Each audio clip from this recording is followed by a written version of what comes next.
Hello and welcome back to Story File. So today is my August wrap-up video. So this is all the books I read and movies and shows I watched in the month of August. So we're going to start with watches because there's only one. I only watched one movie in the month of August, and that is Howl's Moving Castle. This is a rewatch. I watched it about a year ago and I just rewatched it a couple weeks ago. And it's still amazing. I definitely recommend to anyone and everyone who has not seen it, or if you have, watch it again. It's so great.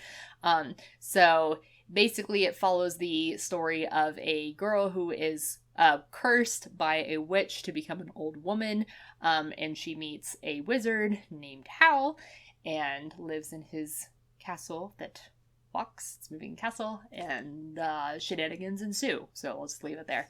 It is also a book. I actually prefer the movie, but the book is also really good. So yeah, 5-star movie right there. I did not watch any shows.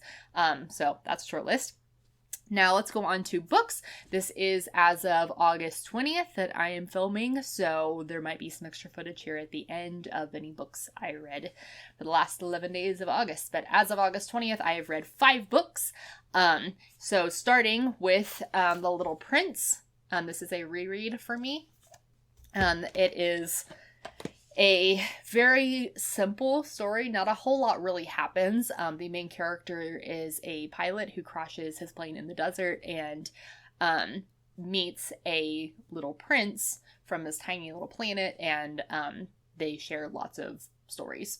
I'll just leave it there. It's a really sad book, but it's also a really beautiful book, just with all of the life lessons and commentary about the world that is in it. It is really, really short. I read it in like an hour, so it's really short. I recommend for first-time readers of The Little Prince to read the physical copy of it, because there is artwork at the beginning, and listening to it could make that kind of confusing, since a lot of the book is reliant on like what you are seeing.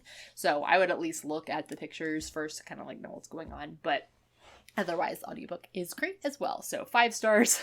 As always, it's like the 4th time I've read it. It's always going to be 5 stars. It's great. It's one of my favorite books. So the next book is one I actually had recommended to me from Murphy Napier's booktube channel, and that is The Boy, the Mole, the Fox, and the Horse. I just ordered it right after finishing it, so it's not here on my shelf yet, so I'll put a picture here. This one is actually the reason I reread The Little Prince. It has a very similar kind of feel to it. Not a whole lot really happens. It's just a boy and his friends, the mole, the fox, and the horse, and they just have these very simple but very deep conversations about life. I listened to this book on audiobook, and it was a really, really moving experience. There was music in the background, and ambient sounds of like trees and crickets and water. And I think it was the author reading it. He just did a stunning job of just really immersing you in the story. So I definitely recommend the audiobook. It was really, really good. He did a great job of explaining what the pictures were, like he described them. So when I actually got the physical book, I looked at the ebook, and I was really surprised at how much he had added. So I think both of them are really great. I think I slightly prefer the audiobook, but the ebook was really good as well with the beautiful artwork. So 5 stars on that one.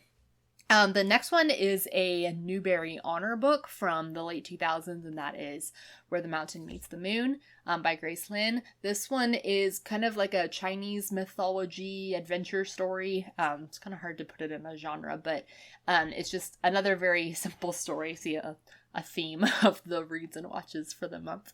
So it's a very simple story. A girl goes on an adventure. She has to go find the old man in the moon so she can bring fortune to her family. They're really poor, and she wants to try to make their life better. So it's just a kind of typical adventure story, but based in Chinese mythology and folklore.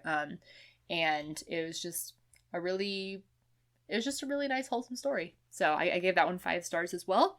The next one is actually a companion novel to that one, and that is When the Sea Turned to Silver. I listened to this one on audiobook. So it's another very, very sweet, simple story. It's a companion novel to the one I just talked about, so they're in the same world.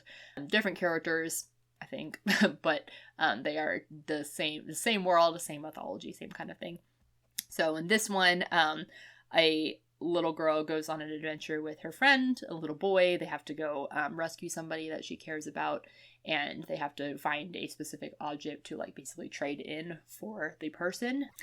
So gave both of those 5 stars. So far, all 5-star reads and watches. Now we have one left, and that is Smoke and Shadow. A little bit different from the other reads. This one is the 4th graphic novel in the Avatar: The Last Airbender universe.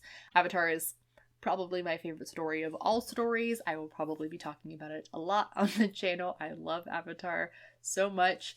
So I've been working through the graphic novel since I finished the show for the first time last year. And so this one's the 4th one. This one follows Zuko in the Fire Nation, dealing with a group of people who want to put Ozai back on the throne following the events of the show. And then there's also these like creepy spirit things that are stealing little children from their beds. That's like very scary sounding. So Zuko is dealing with kind of like both of those things, this group that's trying to like usurp him, and these strange spirits that are abducting innocent children. So there's a lot more than that, but that's kind of the main plot. So of the 4 that I've read, this is probably my second favorite after The Search, which is the book in which Zuko and Azula go to look for their mom. So this is probably my second favorite.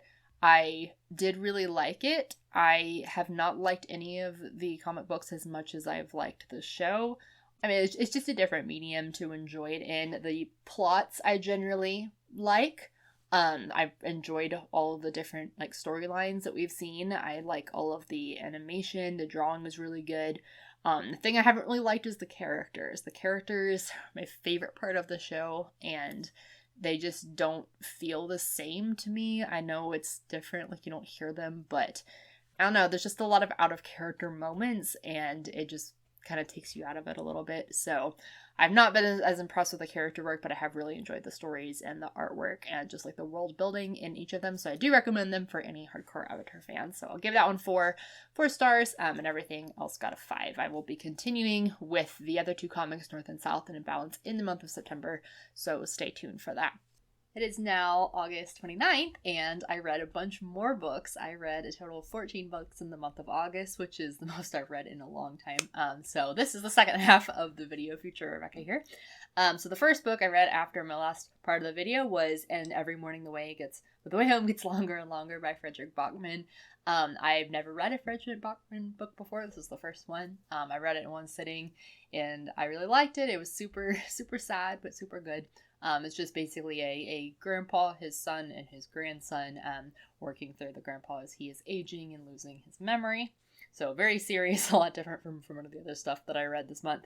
Then I read a bunch of Casey West books. If you don't know, Casey West is a YA contemporary romance author. It's not a genre I read a whole lot, but I've just been very in the mood for like cozy, easy stuff to read. So I read a bunch of Casey West books, and I'm hoping to do a ranking video here soon once I finish all of them. So the ones that I read this month were Sunkissed, On the Fence, Moment of Truth, P.S. I Like You, By Your Side, and Listen to Your Heart. So I'll go into more about those in my specific Casey West video, the ones I liked, the ones not so much, and basically what they were about. Then I read another Avatar comic, Suki Alone. This one just came out in I think July. So brand new.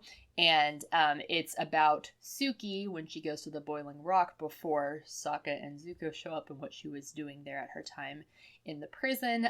It was really good. I believe I gave it 5 stars. I love Suki as a character, and one of my fan fiction stories I wrote, I actually read about the other Kyoshi warriors and what they were doing in prison, so it was fun to see Suki's side as well. And then the last one was Things My Son Needs to Know About the World, which is another Frederick Bachman, and it's nonfiction. Nonfiction is another kind of story I don't read a whole lot, but I do like some good nonfiction. And this one was basically just the author, when his son was born, he wrote all these letters to him about various things, about soccer and IKEA and like random stuff. I liked it. It was good. I did not like it as much as the other one. Just nonfiction is not super my thing, and I liked Bachman's prose better in like the fiction writing style, but I am hoping to read more Bachman in the future, so if you have any recommendations for what I should check out next, definitely leave them in the comment section down below. So that's my wrap up for the month of August. Still only one movie, hoping to watch more movies here in September, and I hope to see you again next week. Bye.